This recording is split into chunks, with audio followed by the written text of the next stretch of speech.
Hello and welcome back to I Completed 80s Music. I'm your host, the 80s Mixtaper, and today, folks, we have reached the end of 1981. Can you believe we're a fifth of the way through the decade already? So today, we have just the one song on playlist 34. Captain Stupid here probably should have just tacked it onto playlist 33, but I'm nothing if not completely inflexible in my approach and refuse to break from the 13-song playlist tradition. Hence, we are stranded with but one song today, so as usual, we'll tell the story of that song, and then we'll get into a lovely breakdown of 1981, hand out some awards, and then talk about what 1982 has in store for us. As usual, we can't play the songs on the pod due to copyright laws, but if you go to the episode description, you will find a playlist containing one song, I'm such an idiot, for both Spotify and Apple Music, plus a full track listing of one song, so you too can listen along at home. With that in mind, let's get back to the music.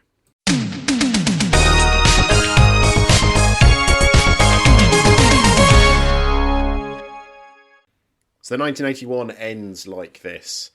When we last left Jersey City's finest, Kool and the gang, they were navigating the high-gloss transition of the early 1980s. They had just released Stepping Out in 1981, a track that signalled their full commitment to the sleek, dolphin-smooth R&B that defined their collaboration with Brazilian jazz fusionist Eumir Deodato. By this point, the gritty street funk horns of Jungle Boogie were a memory, replaced by the velvet croon of James J.T. Taylor. The band was in the middle of a prolific streak, recording their third consecutive platinum album, Something Special. But Stepping Out didn't hit the same pop heights as their biggest smashes. It kept their groove-laden brand alive, showing the band's knack for combining R&B sensibility with a radio-friendly sheen. The genesis of their next massive hit didn't come from a disco ball, but from a bass line inspired by the Caribbean. Ronald Bell had been deeply immersed in the rhythms of Bob Marley. He brought a syncopated reggae-influenced groove to the studio, which J.T. Taylor immediately gravitated towards. According to Bell in later interviews, the lyrical hook, "Get Your Back Up Off the Wall," was a literal observation of people at clubs who were too self-conscious to dance.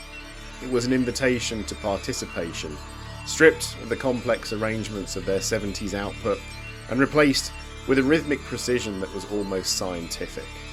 For our final track of 1981 and track 1, playlist 34, this is Get Down On It by Kool and the Gang.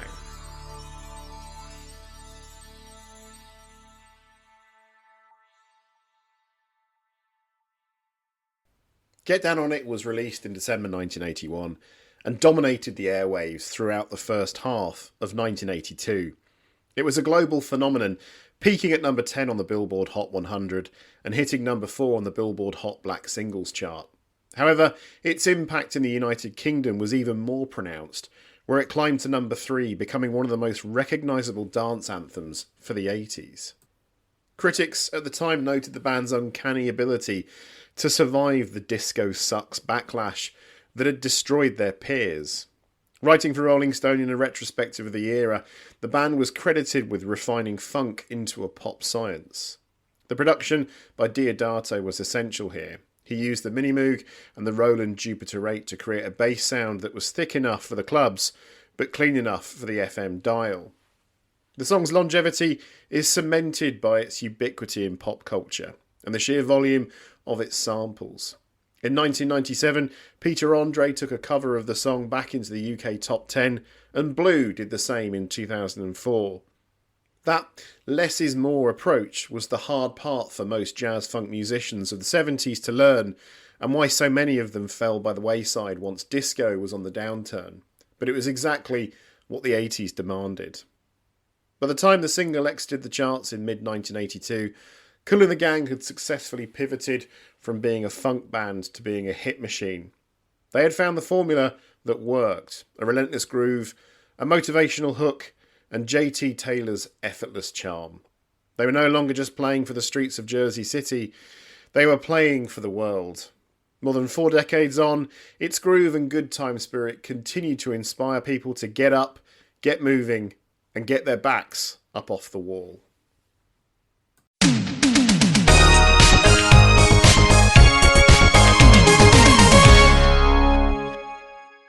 What a track to finish with. So, that is the last song of 1981. What a year it's been. Before we get into the end of year review, I just want to give a special shout out to anyone who has stuck with the pod since the beginning. We've now listened to 422 songs, which, when divided into 13 song playlists, doesn't sound that much, but it's 67 episodes, and I find it staggering that we're coming up on 500 songs. The 400th was Dollars Mirror Mirror, and I wanted to mention it as I didn't think I gave the moment enough gravity at the time. So thank you so much if you have listened from the start as we reach the end of the first fifth of this journey. And if we have newcomers who want to start this journey from scratch, I'm slightly embarrassed to say that the first 12 episodes, so everything up to playlist 6, need re-recording. Basically, it was sort of a different pod back then, but they're on my to-do list this year so that we can have a complete compendium ready. But to those that have stuck with it, thank you, thank you, thank you, thank you. So what was 1981? As we've seen, it was a very colourful year of upheaval and unrest in the UK. The riots especially certainly coloured the music of the period, whether it be the Specials' Ghost Town or UB40's 1 in 10 focusing on unemployment and the poor. We had the engagement and subsequent wedding of Charles and Diana, and you better believe that my mum bought the ceremonial plate and teacup. And in sport, England won the Ashes, with Beefy Botham leading the charge, making him a celebrity in the first half of the decade. For me personally, at the start of the year I'd been a terrible 2 who didn't remember much, but by my 3rd birthday, then the memories really begin. And of course, turning to music, it's when I start acknowledging music. Not my own, but the records mum and dad were buying, which was typically ABBA, and the albums my sister was getting for her birthdays, like the Best of Top of the Pops 1981, which had the woman inside profile in a leotard and high heels drinking a Coke bottle with a straw. That one's indelibly burnt into my brain, can't think why. And of course, Every Little Thing She Does Is Magic by The Police becoming the first song I can remember ever liking. As for the year in music, I think it's the first one you can say is the 80s proper. When I interviewed Justin Lewis in September, he used a brilliant turn of phrase to describe 1980, and that was 1970-10. The point being that 1980, the music scene still hadn't really figured out what it was. So there's still the death throes of disco, punk is kind of petering out, the ska revival is in full swing, and people are looking backwards to rockabilly. That's not to besmirch 1980. By the end of the year, we get Sheena Easton, Spandau Ballet, and Adam Ant kicks the door down and announces the changing of the guard. But 1981 was a different animal. Sure, not every song is a knockdown hit, and as I'm sure you've seen, some of the playlists from this year have had some weird and wonderful songs in them, rather than hit after hit. That will come in 1983 onwards. But take playlist 22 for example, which is from March and April 81. Sure, we get Bucks Fizz's Eurovision winner Making Your Mind Up, a massive hit. But we also get post-punk's Department S with Is Vic There? Minor one-hit wonder Keith Marshall with Only Crying. A lesser-known but brilliant Cure track called Primary. Skate Away by Dire Straits. The minor hit Muscle Band by Spandau Ballet. Hit and Run by Girls' School. These aren't Careless Whisper by Wham or La Isla Bonita by Madonna. They're important to the story of the 80s, and for those who remember the songs, but 1981 feels like the spotty adolescence of the 80s. It's still figuring it out, still finding its way, but the foundations are fully laid down. Adam and the Ants are the first coronated kings of the 80s. Synth pop has become the language the charts speak, and its iteration the New Romantics have taken over. Japan have laid the way. Spandau Ballet, OMD, Visage, Ultravox, Heaven 17, Depeche Mode, Soft Cell, and the Human League are taking over. Similarly, while the old voices like Diana Ross and Cliff Richard are still supremely popular, they have given way to new voices, with both Kim Wilde and Shakin' Stevens beginning their dominant chart runs, which would see both become the biggest UK sellers by decade's end. We also get the first songs of the musical theatre coming through, with the Cats soundtrack delivering both Elaine Page and Barbra Streisand's versions of Memory. And you can hear it in the production too, with Trevor Horn's production quality beginning to give tracks this crystalline edge that you can hear in Dollar's work and other acts like Shack Attack. It's just lost that slightly foggy quality that some songs still had in 1980. And all of this will stand us in good stead for 1982. So with that context in place, let's hand out some awards. Let's start with Best Solo Artist. Last year awarded to Sheena Easton for really symbolising that moment when the 80s sound became apparent with Morning Train and Modern Girl. This year, while there are other deserving acts, it's really a two-horse race. Special mentions go to Christopher Cross, Randy Crawford and Stevie Wonder for some of the most beautiful and significant songs of the year. Diana Ross is still ever present, of course. This is the year where Phil Collins kicks off the training wheels of Genesis, goes solo and delivers 3 songs that we featured. But let's not kid ourselves. 1981 belongs to 2 people, Kim Wilde and Shakin' Stevens. We have featured 3 of Stevens' songs on this pod for 81 and 4 for Kim Wilde. Make no mistake about it, Shaky brought double denim to the masses and gave rockabilly a fun, albeit Elvis cookie-cutter champion, and he was everywhere. Green Door and This Old House are indelibly burnt into every 80s kid's minds. He seemed fun and in keeping with other throwback entertainment like Heidi High on the TV with that 50s bop energy. And then there's Kim Wilde dropping Kids in America, almost a flag bearer for an entire generation of punky haired kids wearing too much eyeliner on both sides of the Atlantic. It starts with Kids in America and ends in Cambodia. Maybe not as big as Stevens in terms of chart success, but paving the way for what was to come. So who are we giving the metaphorical trophy to? The standard bearer for blue jeans, pompadours and wiggly knees and the past, or the standard bearer for Teen Rebellion and the future? From what it represents to the decade and the overriding pop culture, you might suggest Wild. But when you think about it, we'll only be doing that award right at the end of this entire podcast series, which is probably a good 4 or 5 years away. On the body of work in 1981, you have to give it to Shaky. 2 number 1s, 1 number 2. Those are ridiculous numbers, and I don't think it can be overstated just how much of pop culture was Shaky in 1981. He simply was everywhere. Radio interviews, chat shows, kids programs, you name it. He just seemed to be on the telly all of the time. So congrats to Shakin' Stevens. You win the Best Solo Artist Award for 1981 on this pod. Best Band. Now, this is an interesting one because in 81 we get a number of groups vying for the trophy. Blondie nailed the Best Band in 1980 but only dropped Rapture in 81, taking a break for most of the year but also kind of done as they break up in 82. So do we give it to last year's newcomer, Adam and the Ants? That would certainly be a choice, with both Stand and Deliver and Prince Charming becoming iconic tunes. But you do also have to say that by this point the Ants have descended into caricature, and I'm not sure that does them any favours, and indeed faced similar problems to Blondie in terms of their future. Bad Manners released 3 songs, Madness released 4, but they're not a group of absolute Stonewall hits. Lynx are in the mix with 3 songs, so are Spandau and Squeeze. But of all of those, it's probably ironically only Squeeze who deliver 3 songs with a great deal of meaning 45 years later in retrospect. But at the time, for example, Tempted was a flop this side of the Atlantic, so who knew? And Spandau and Madness's really big years are coming up. So I think we actually have to look to the newcomers for 1981. And the obvious choice is the Human League. We have featured all 4 of their releases on this podcast, of which 3 are absolute tunes. Don't You Want Me, of course, becoming the definition of early 80s synth pop on both sides of the Atlantic and sets them up for the rest of the decade. Best song.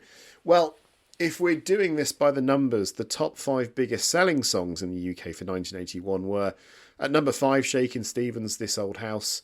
At number 4, Adam and the Ants with Stand and Deliver. At number 3, Adam and the Ants again with Prince Charming. Number 2, Soft Cell, Tainted Love. And number 1, The Human League, Don't You Want Me, which sold 1.15 million copies. As for my favourite song, well, 1981 is packed with incredible music, too much to mention. I had an impossible job and started with a long list, which was far too long. But first off, here are the honourable mentions in alphabetical order. Adam and the Ants' Prince Charming. Cool video, great songs. Ridicule is nothing to be scared of, especially if you're trying to do that epic, screamy beginning. Duran Duran, Girls on Film, the first Duran song that sounds like proper Duran Duran. Funky, not too disco, all of the Taylors doing their thing. Nick Rhodes gets the synth singing, and Simon Le Bon is Simon Le Bon. Also a very naughty music video, what's not to love? Haircut 100 favourite shirts, Boy Meets Girl. How can anyone not love the car chase energy of this song? Still one of my favourite songs on a good set of headphones. All the 80s elements are there. Horns, energy, boyish vocals. Absolute magic. Kim Carnes, Betty Davis Eyes. It's like having a passionate affair with an older woman. Just absolutely delicious. Madness, It Must Be Love. A song which, if you listen to episode 33, you will know has been a part of my life for a long time. This one was number 2 on this list, by the way. The Passions, I'm in love with a German film star. Nothing else quite captures the brutalist, shimmery neon on wet asphalt feel of the early 80s than this song. Quintessentially Cold War era pop, might get a special award for favourite discovery. Psychedelic Furs with Pretty in Pink. How can you not love that chorus? And of course it's emotionally attached to the movie of the same name for a lot of us. Rush, Tom Sawyer. One of the greatest rock songs ever. It's certainly in the top 50 somewhere. Incredible lyrics, drum solo, guitar solo, bass solo, keyboard solo, and a whole lot of meaning to everyone who loves it. Mean stride indeed. Soft Cell, Bed Sitter. This one may surprise you having not picked Tainted Love, but I just think Bed Sitter is more real. It's bleak but beautiful, the facade of the party life. The claustrophobic and defeated resignation of the song is incredible. Mark Armand is best when he writes from the heart, and his voice is so full of emotion on this one. The Specials, Ghost Town. The last great song before the breakup. This one gets a nod for 2 reasons. Firstly, now understanding the deep meaning of the song around the economic, societal and racial tensions in the UK. And secondly, harkening back to being a 3-year-old, where I really did believe it was a song about ghosts. Talking Heads, Once in a Lifetime. One of the most intelligent and developed songs of the year. Possibly number 3 in my list. And as someone who jacked in his job at Christmas, I can really genuinely say that I did ask myself, well, how did I get here? The midlife crisis is going well, folks. Apt and prescient to my current situation. Tom Tom Club, Wordy Rapping Hood. Great song when you're a kid. Even better song when you're an adult and understand the poignance of it. And then Ultravox Vienna. Still synths which sound a little primordial, but very much in the early 80s pantheon. That moment when Midyear's voice explodes into the chorus and that slow, heavy beat. Absolutely incredible. But the winner is, of course, The Police. Every little thing she does is magic. Of course it is. This was the song which started it all. I can't play a musical instrument for toffee, but by golly, I can listen to music. And this was the single which began that journey. That lush piano run throughout the song, the deep striking bass chords throughout the verses, providing structure and warmth, Sting's lyrics, and then that ebullient and joyous chorus. There's obviously a high chance that within a few months I'd hear another song and fall in love with music or not. But this is the song, and to Sting, Summers and Copeland, I am eternally grateful. Most important song. Now this is a really interesting category in 1981 because I think you have to look at it through the lens of what it did for pop culture at large. So for 1980, it was Curtis Blow's The Breaks, a seemingly minor track over here, until you remember that it legitimised rap as a popular genre that could make money, and now it's a multiple billion-dollar industry. In the same vein, we must look at 1981 through that lens of what was changing, namely MTV, the music channel which very sadly, almost criminally in my opinion, closed down this year. MTV spurred on the rise and the importance of the music video. Now I could and potentially should give this award to either Soft Cell for Tainted Love or the Human League for Don't You Want Me. as both songs have been cited by sources as being a spark which ignited the second British invasion of the US. So there is an argument that the British bands which followed wouldn't have been as galactic without those songs. But harkening back to the coming importance of the video, it must go to Duran Duran for Girls on Film.